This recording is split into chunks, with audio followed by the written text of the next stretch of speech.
Hello, everyone. This is the Insert Title Show, and I'm your host, Wolf Strive. On this episode, I'm going to be talking about Brothers in Arms Hell's Highway. This is the third and last main Brothers in Arms game. I know they made a couple of games for the PSP and the Android phone and stuff, but this is the last real Brothers in Arms game, unfortunately. It came out in 2008 and deals with Operation Market Garden. I'm happy to say that Matt Baker is the main character again in this one. The gameplay is actually very good in this one. This is a very fun game to play.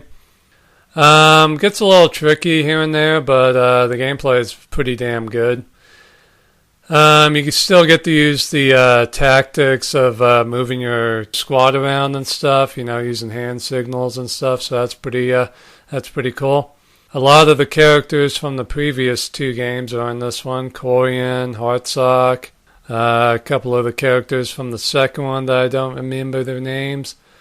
But the story in this one's pretty good. It's actually very sad, actually.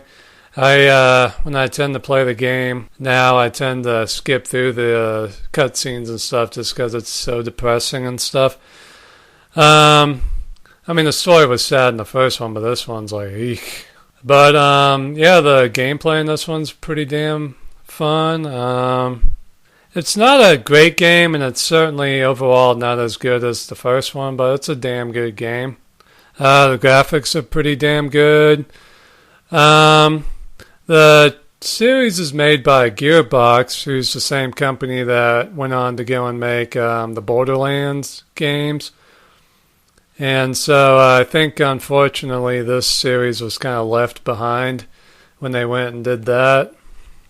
They were going to try and do a fourth Brothers in Arms game, but for some weird reason, it was going to be more like a Inglourious Bastards kind of game with a completely new set of cast members and stuff. It was just a weird idea that nobody was excited about.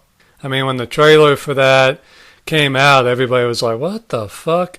Because naturally, after doing this game, all of us history buffs and World War II buffs are ready for the Battle of the Bulge, which is the next battle the 101st would take part in. So that's what we naturally thought the next Brothers in Arms game was going to be. So when we find out that they're just going to make kind of an Inglourious Bastards game, but call it a Brothers in Arms game, we were like, what the fuck are they doing?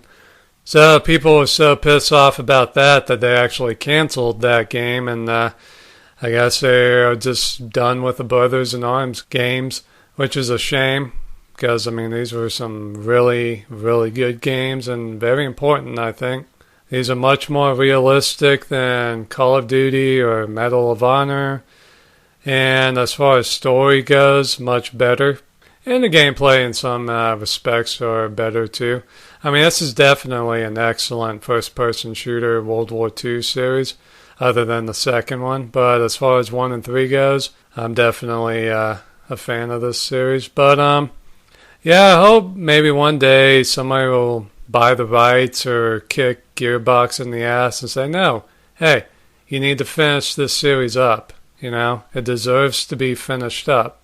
The story needs to be told. The characters need to have their final resolutions.